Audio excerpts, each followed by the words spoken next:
नमस्कार। सनातन विचार श्रृंखला में आपका स्वागत है। यह वीडियो जीवन का एक पाठ है जो हमें जानना चाहिए।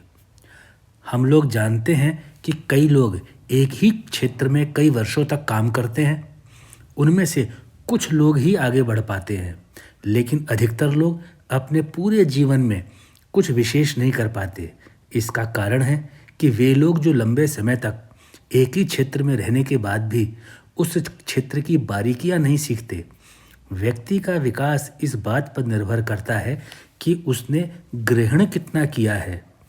इस वीडियो में इसी चीज़ को लेकर के एक बहुत सुंदर कहानी भी है। हम इस वीडियो में उस सुंदर कहानी को भी सुनेंगे कि लोग एक ही फील्ड में कई साल काम करने के बाद भी अच्छा नाम और यश कमाने से दूर रह जाते हैं। उसका कारण एक ही है कि अधिकतर लोग अपने काम की बारीकियों को सीखने पर ध्यान नहीं देते। बहुत कम लोग ऐसे होते हैं जो अपने काम की गहराई को समझने की कोशिश करते हैं और सफलता प्राप्त करते हैं। आइए इसको एक कहानी के माध्यम से समझते हैं। एक शहर में एक बहुत बड़े व्यापारी रहा करते थे। वे पुश्तैनी व्यापारी थे। वे स्वभाव के बड़े ही दयालु थे और धार्मिक कार्य करने की प्रेरणा उनको विरासत में मिली थी। एक समय उनके शहर में एक बहुत बड़े संत पधारे। सेठ जी संत के बारे में जब जानते हैं तो वो अपने परिवार को साथ लेकर के संत के प्रवचन सुनने के लिए रोज जाने लगते हैं। व्यापारी ने अपने घर में एक पिंजरे में एक तोता पाला हुआ था। तोता रोज देखता था कि व्यापारी का पूरा परिवार संत के प्रवचन सुनने नियम से जाता है। इसलिए एक दिन जब व्यापारी का परिवार संत के प्रवचन सुनने के लिए जा रहा था तो तोते ने व्यापारी से कहा, मालिक, मेरे पास एक प्रश्न है। हर पल वह प्रश्न मुझे परेशान करता रहता है। क्या आप संत से मेरे प्रश्न का उत्तर पूछ लेंगे? व्यापारी अपने तोते से बहुत प्यार करता था, इसलिए तोते से बोला, बिल्कुल पूछूंगा, तुम अपना प्रश्न बताओ और आज ही पूछ लूँगा। तोता बोला, मालिक, संत से पूछना कि मैं इस पिंजरे से आज़ाद कैसे और कब तक हो जाऊंगा। व्यापारी ने प्रश्न सुना और चलते हुए हाथ उठा कर के कहा, ठीक है, मैं आज पूछ लूँगा। व्यापारी परिवार सहित संत के यहाँ पहुँच गया। संत ने समय से प्रवचन देना शुरू किया और नियत समय पर अपना प्रवचन समाप्त कर दिया। प्रवचन समाप्त होने के बाद सभी लोग संत को प्रणाम करके जाने लगे। जब सभी चले गए तो अंत में व्यापारी ने संत को प्रणाम करते हुए कहा, गुरुजी, मेरे घर में एक तोता है। वह आपसे जानना चाहता है कि वह पिंजरे से आज़ाद कैसे और कब तक होगा। व्यापारी का प्रश्न सुनकर संत ने व्यापारी से कहा, क्या आपके परिवार के सदस्य घर में उस तोते के सामने मेरी बताई हुई शिक्षाओं पर बात करते हैं? व्यापारी ने कहा, गुरुजी, मेरे पास तो समय नहीं है। मैं तो यहाँ से सीधा ऑफिस चला जाता हूँ। हाँ, मेरे परिवार के लोग घर जाकर के आपके दिए हुए ज्ञान पर चर्चा जरूर करते हैं और तोते का पिंजरा भी वहीं टंगा हुआ है, इसीलिए तो उसने आपसे प्रश्न पूछा है।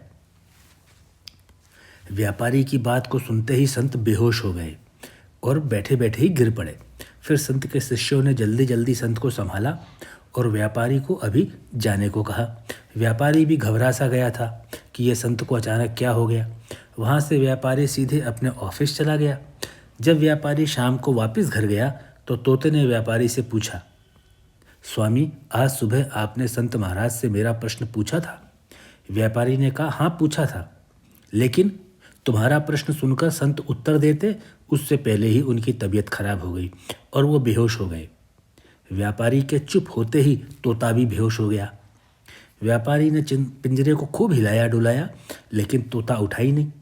व्यापारी ने सोचा कि तोता मर गया है, इसलिए व्यापारी ने तोते को पिंजरे से बाहर निकाल दिया। लेकिन होता क्या है, जैसे ही व्यापारी ने तोते को पिंजरे से बाहर निकाला, तोता उड़ गया।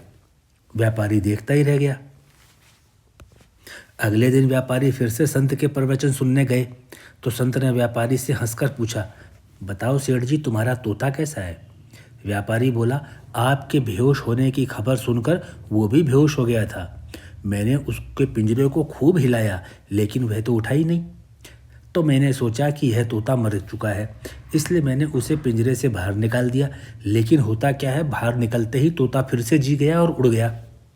व्यापारी की बात सुनकर संत हंसने लगे और कहने लगे, जो तुम्हारे परिवार के लोग दिन के अंदर मेरी दी हुई शिक्षाओं के बारे में बात करते थे, उन बातों को तोता सुना करता था।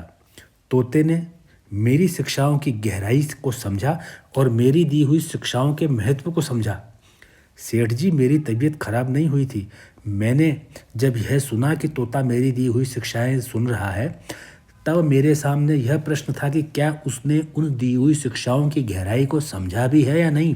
इसलिए मैंने बेहोश होने का नाटक करके तोते को पिंजरे से आज़ाद होने का संकेत दिया था और मैं यह जानना चाहता था कि तोता मेरी शिक्षाओं को प्राप्त कर चुका है या केवल, जैसे मेरे पास अधिकतर लोग आते हैं, वह केवल कान से सुन करके दूसरे कान से निकाल रहा है। लेकिन हुआ क्या सेठ जी, उसने मेरी दी हुई शिक्षाएं को ग्रहण किया है, इसलिए उसने प्राप्त कर लिया और अपने उद्देश्य में सफल हो गया। इस प्रकार जो किसी भी मूल भावना को, मूल तत्व को स्वीकार कर लेता है, किसी भी विषय की गहराई को स्वीकार कर लेता है, स्वीकार करने का मतलब यहाँ पर यह है कि वह अपने अंदर समावेश कर लेता है, तो वह सामान्य जनों से श्रेष्ठ हो ही जाता है। अब व्यापारी को समझ में आया कि सत्संग या प्रवचन केवल सुनने से लाभ नहीं होगा, उसकी गहराई को अपने हृदय में उतारने से लाभ होगा। इसी तरह से अधिकतर लोग जो कई वर्षों तक एक ही क्षेत्र में काम करते हैं, वे लोग अपने गहराई को समझते हैं या नहीं समझते हैं।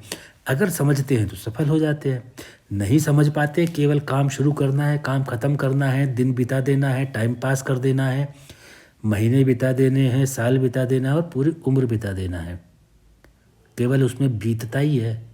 बीतना मतलब कम होना, प्राप्त कुछ नहीं होता है।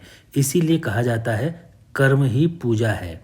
तो यहाँ पर जो आपने एक छोटी सी सुंदर कहानी के माध्यम से जीवन का एक पाठ पढ़ा, केवल इतना कहा जा सकता है कि हम कोई भी काम करें, चाहे वो छोटा हो चाहे बड़ा हो, चाहे हम मोची का ही काम करें, लेकिन उस काम को हम ऐसा करें कि इस शहर के अंदर मेरे जैसा कोई मोची ना हो।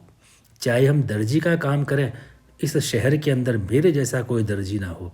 तो इस प्रेरणा के साथ में काम करें। होगा क्या कि जो हमारी प्रेरणा है वही बढ़ते बढ़ते हमको विकास के रास्ते पे आगे की तरफ लेकर के जाएगी। इसीलिए इस वीडियो के प्रारंभ में कहा था कि जो लोग कई वर्षों तक एक ही क्षेत्र में काम करने के बाद में भी सफलता का स्वाद नहीं चख पाए, उसका कारण एक ही रहा, उन लोगों ने उस विषय को गहराई से नहीं समझा, केवल उसमें समय पास किया और जो बीतता है वो कम ही होता है। बीतने का मतलब कम होना ही होता है, प्राप्त होना नहीं होता है। उसके लिए मनुष्य को किसी भी विषय की गहराई को अपने दिल के अंदर, दिमाग के अंदर बिठाना होता है, समझना होता है, तभी कोई भी कार्य लाभकारी होता है। तो आज से आप विश्वास कीजिए कि कर्म ही पूजा है, उसको तल्लीनता से कीजिए, तभी जब कर्म समझ में आएगा विकास निश्चित रूप से होगा। तो यहाँ पर जो आपने अपना बहुमूल्य समय इस वीडियो को देखने के लिए दिया, उसका मैं आभारी हूँ और आपको बहुत बहुत धन्यवाद देता हूँ। साथ में आपसे मैं प्रार्थना भी करता हूँ कि यह वीडियो के अंदर जो बताया हुआ संदेश है, घर के छोटे बच्चों को, युवा हो रहे बच्चों को, अपने मित्रों को, अपने रिश्तेदारों को, सहकर्मियों को अवश्य बात किया कीजिए, जिससे कि सभी का मनोबल प्रबल हो सके। धन्यवाद।